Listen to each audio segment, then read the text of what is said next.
ইসলামী আন্দোলন বাংলাদেশ ঢাকা জেলা দক্ষিণ শাখা কর্তৃক আয়োজিত আজকে গণসমাবেশের সম্মানিত সভাপতি শেরে তাজ, জাতির শ্রেষ্ঠ সন্তান, শ্রদ্ধাভাজন ওলামায়ে কেরাম, ইসলাম প্রিয় দেশপ্রেমিক ভাইয়ারা আমার, আমরা 5ই আগস্ট চতুর্থবারের মতো বাংলাদেশ স্বাধীন হয়েছি, স্বাধীনতা অর্জন করেছি। প্রথম স্বাধীন হয়েছিলাম ব্রিটিশকে হটিয়ে,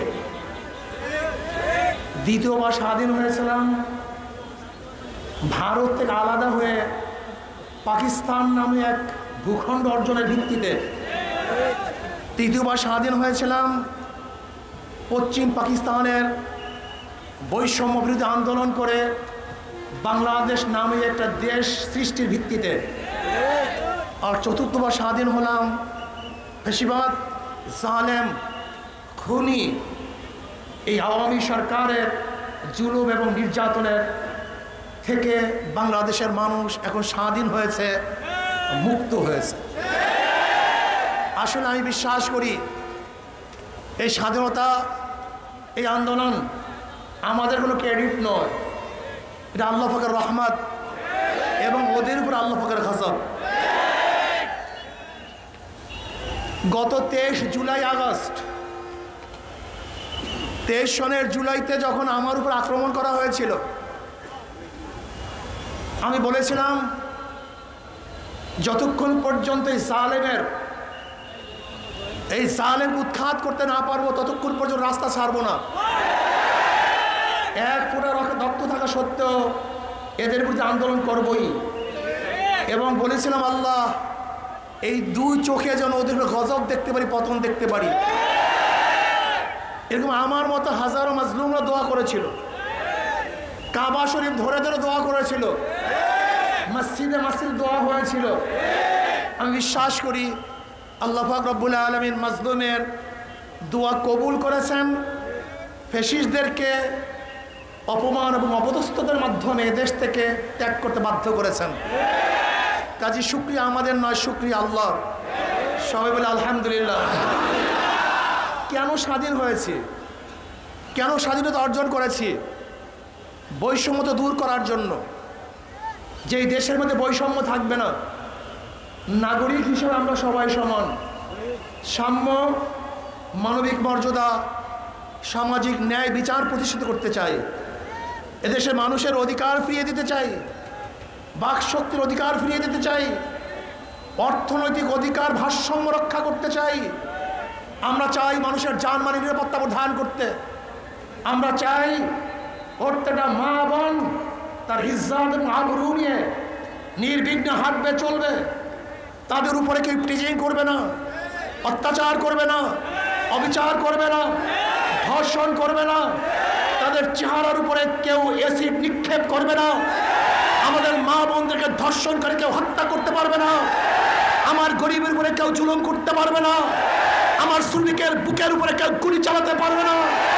এদেশের মুচি, কামার, তাঁতি, জেলে, মজদুর প্রত্যেকটা মানুষের অধিকারকে ফিরিয়ে দেব, ছাত্রদের অধিকারকে ফিরিয়ে দেব, শ্রমিকদের অধিকারকে ফিরিয়ে দেব।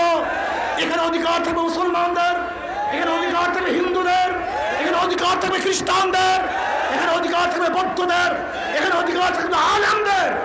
প্রত্যেকটা মানুষ অধিকার নিয়ে বুক ফুলিয়ে বাংলাদেশে ঘুরবে, স্বাধীন মুক্ত বাতাস গ্রহণ করবে। আমি বাংলাদেশের নাগরিক, আমি স্বাধীন।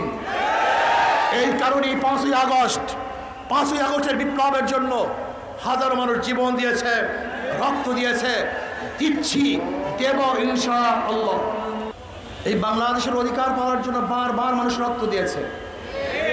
5ই আগস্ট স্বাধীনতার জন্য মানুষ রক্ত দিয়েছে, কিন্তু আবার বাংলাদেশের মানুষ 5ই আগস্টের পরে কি দেখেছে? লুটপাট, দখলদারি, চাঁদাবাজি, জুলুম, খুন খারাপি। এর জন্য মানুষ 5ই আগস্টের আগে রক্ত দেয় নাই, জীবন দেয় নাই।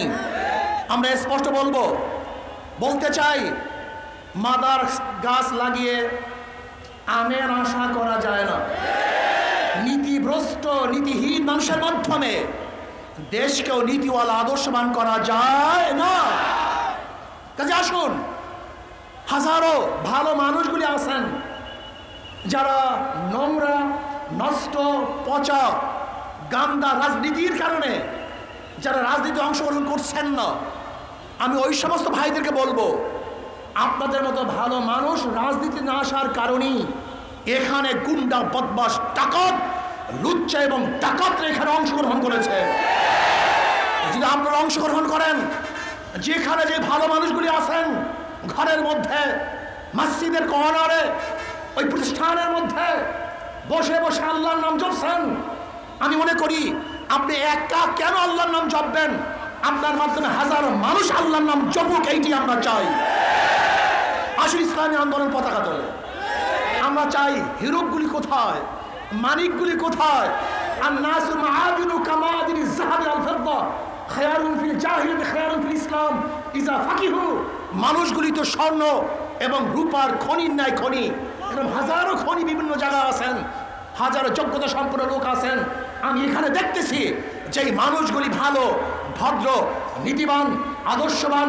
আপনারা যদি রাস্তায় নেমে আসেন, আপনারা যদি রাজপথ দখল করেন, এখানে গুন্ডা থাকবে না, খুনি থাকবে না, বদমাশ থাকবে না, জালেম থাকবে না, ধর্ষক থাকবে না, মারধর থাকবে না, চাঁদাবাজ থাকবে না। এদেশ হবে মানুষের দেশ, এদেশ হবে মানবতার দেশ, এদেশ হবে মুক্তির দেশ। আজও স্বাধীনতার পরে বাংলাদেশের মানুষ যদি এক মুঠা খাদ্যের জন্য ডাস্টবিনে কাক গরুর সাথে লড়াই করে, আজকে যদি আমার মা বোন তার ছেলেহারা, বাচ্চাহারা শোকে কাঁদতে থাকে, আজকে যদি আমার মা বোন বিধবা হয়, আজকে আমার মা বোন যদি তারা তাদের সন্তান হারার রোগে কাঁদতে কাঁদতে চক্ষু হারিয়ে ফেলে, তার স্বাধীনতা ব্যর্থ হয়েছে, আর একবার আন্দোলন করতে হবে, সংগ্রাম করতে হবে, মানুষকে মুক্তি দিতে হবে, মানুষকে মুক্তি দেবে, অর্থনীতি মুক্তি দিতে হবে, আজকে শিক্ষার মুক্তি দিতে হবে। শিক্ষার ব্যাপারে বৈষম্য করা হচ্ছে।